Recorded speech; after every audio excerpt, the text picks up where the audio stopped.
할렐루야, 오늘도 좋은 날입니다. 요한계시록 21장 말씀 묵상입니다. 오늘은 천국 소망을 가지게 하소서라는 제목으로 말씀을 나누도록 하겠습니다. 이제 요한계시록의 마지막 부분에 이르렀습니다. 요한계시록 21장에서 새하늘과 새 땅이 등장합니다. 새 예루살렘 성이 하늘에서 내려옵니다. 우리가 흔히 말하는 천국, 하나님의 나라가 드디어 임한 것입니다. 천국은 과연 어떤 곳인가? 수세기 동안 많은 그리스도인들의 최종 관심사였습니다. 그와 관련된 책들도 수없이 출판되었습니다. 신성종 목사님의 내가 본 지옥과 천국, 메리 캐더린 박스터 목사님이 쓴 천국은 정말 있습니다. 벌시 콜레 박사가 쓴 내가 본 천국, 그 밖에도 많은 분이 천국을 방문하고 왔다고 주장하면서 간증하시고 책을 썼습니다. 이 간증들의 공통점은 읽다 보면 천국의 소망과 영적인 도전을 준다는 면에서 은혜가 됩니다. 하지만 자신들이 체험한 내용들이 서로 너무나 다르고 때때로 혼란을 야기하기도 합니다. 어쩌면 그 천국의 신비를 우리의 이성으로 이해하고 파악한다는 것이 어쩌면 장님이 코끼리를 만지고 평가하는 수준이 아닐까 생각해 봅니다. 그래서 하나님의 사람들에게 있어서 중요한 것은 성경이 말한 만큼만 나아가야 된다는 것입니다. 이제 성령께서 요한에게 새 예루살렘이 어떻게 생겼는지를 보여주고 있습니다. 10절과 11절입니다.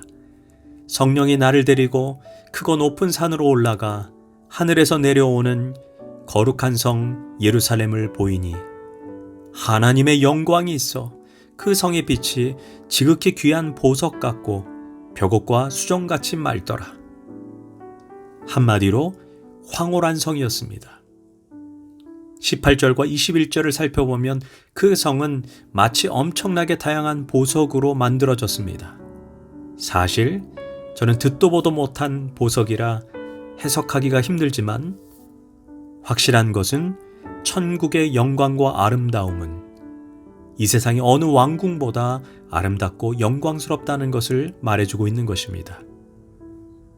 요한이 요한계시록을 기록할 당시 소아시아 교회는 세상에서 가장 초라하고 연약해 보이는 공동체였습니다. 그래서 교회를 떠나는 이들이 많이 있었습니다. 하지만 교회의 진정한 실상이 어떠한지 주님이 보여주신 것입니다. 지금 우리가 보는 교회는 실망스럽고 보잘것없어 보인다 해도 진정한 교회는 말할 수 없이 영광스럽다는 것을 알려주고 있는 것입니다. 그런데 새 예루살렘의 진정한 영광은 사실 보석 때문이 아닙니다.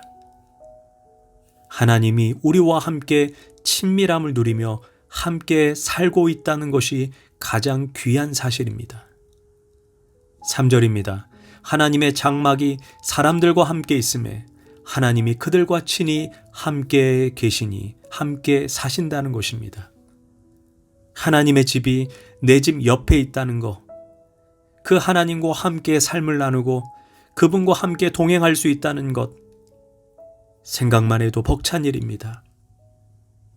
지금 우리가 눈으로 보지 못하는 하나님을 볼 수 있는 곳이 천국입니다. 우리가 눈물을 흘리고 있는데 누가 눈물을 옆에서 닦아주기에 눈을 들어보니 바로 하나님이십니다.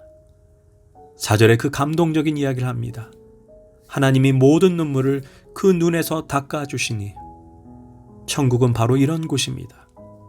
하나님이 일일이 우리 각 사람을 보살펴 주시고 함께해 주시고 위로해 주십니다. 그러니 이곳에 어떤 악도 발을 붙일 수가 없습니다.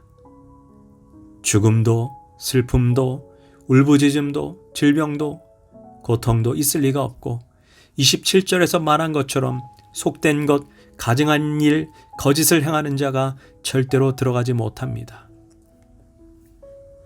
또한 새 예루살렘은 해와 달도 필요가 없다고 합니다. 하나님의 영광, 어린 양의 등불이 천국을 24시간 환히 비추어주기 때문입니다.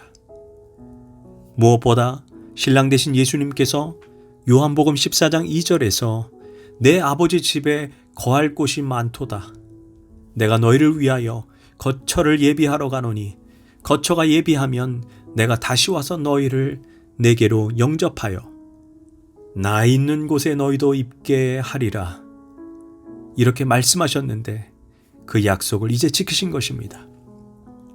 이스라엘 혼례 예식은 신랑이 결혼 약속을 한 후부터 신부와 함께 살 집을 예비합니다. 그것이 완공되면, 그 거처를 찾게 되면 그토록 보고 싶고 사랑스러운 신부를 영접하러 갑니다. 바로 그 신랑 되신 예수님과 평생 행복을 누리는 장소가 천국입니다. 사실 이런 일이 뭐가 기쁜 일일까 생각이 드실 수도 있으나 천국을 입신 가운데 다녀온 분들이 공통적으로 이런 고백을 합니다. 주여, 저는 여기를 떠나고 싶지 않습니다. 주님과 당장 여기에 함께 하고 싶습니다. 이런 고백을 통해 어찌 우리의 작은 머리로 천국의 신비를 다 이해할 수 있겠습니까? 우리는 이런 천국이 존재하며 이 땅에 임할 것을 믿어야 합니다. 그런데 천국이 있다는 것을 믿는다는 것을 넘어 더 중요한 질문이 있습니다. 천국이 있다는 믿음 때문에 지금 내 삶이 달라졌냐라는 것입니다. 이 질문에 대답하기 힘든 분들이 많을 것입니다. 천국이 있는 것이 사실이라면 왜 낙심합니까? 왜 용서하지 못하고 이빨을 부들부들 갈고 계십니까? 왜 화해하지 못합니까? 왜 그렇게 돈에 집착하고 이익을 따집니까? 명예욕, 자존심이 무엇입니까?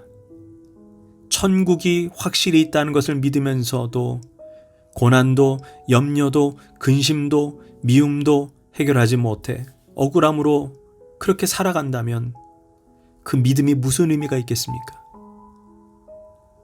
우리는 천국을 믿는다고 하지만 평소에 천국에 대해서 아무 생각 없이 살아갑니다. 사랑하는 사람의 장례식 때 잠깐 정신을 차리고 천국이 있음을 깨닫고 조금 위로를 받습니다. 그러면서 그 순간 정신이 번쩍 들어 나는 정말 잘 살고 있는가? 나는 천국 갈 만한 믿음을 가지고 있는가? 그 순간에야 바로 고민을 하게 됩니다. 그러다가 다시 잊어버립니다. 그래서 어리석게 사는 것입니다. 서울 용미리와 벽제 납골 땅에 가면 편지를 쓰는 장소가 있습니다. 그곳에는 사랑하는 사람을 먼저 떠나보낸 유족들의 애틋한 편지가 기록되어 있습니다. 그 편지의 일부가 눈물의 편지라고 책으로 출간되었습니다. 살아있을 때는 미처 고마움과 사랑을 깨닫지 못하고 죽은 후에 후회하면서 하는 고백들이 가득합니다. 거기에 내용을 보면 이러합니다. 당신을 미워했던 것 얼마나 부질없는 것이라는 것을 이제야 깨달았어요. 당신을 미워했던 것 하나님 앞에 모두 다 속죄하며 살아가겠습니다. 사랑하는 아들아, 너에게 정말 미안하구나. 너가 갑자기 교통사고로 떠나 너의 생전에 따뜻한 말 한마디 못한 것이 이내 마음에 걸린다. 이제야 말한다. 아들아, 사랑한다. 아빠, 내가 정말로 아빠에게 가장 하고 싶은 말이 무엇인지 아세요? 정말 아빠를 사랑한다는 말이에요. 그래서 미안해요. 한 번도 아빠가 살아있을 때 이런 말을 못했어요. 이렇게 이런저런 수많은 고백이 있습니다.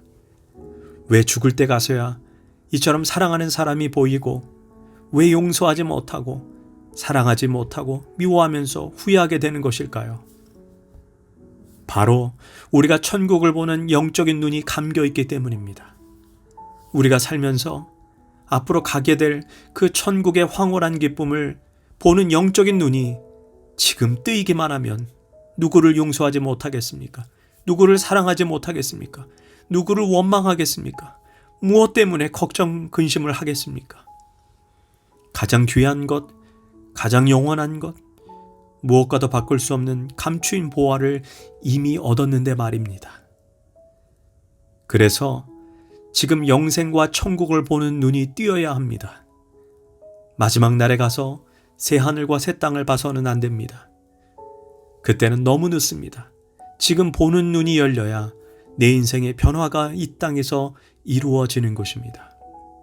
그리고 그러한 변화된 시각을 가진 사람이 가는 나라가 새하늘과 새 땅 천국입니다.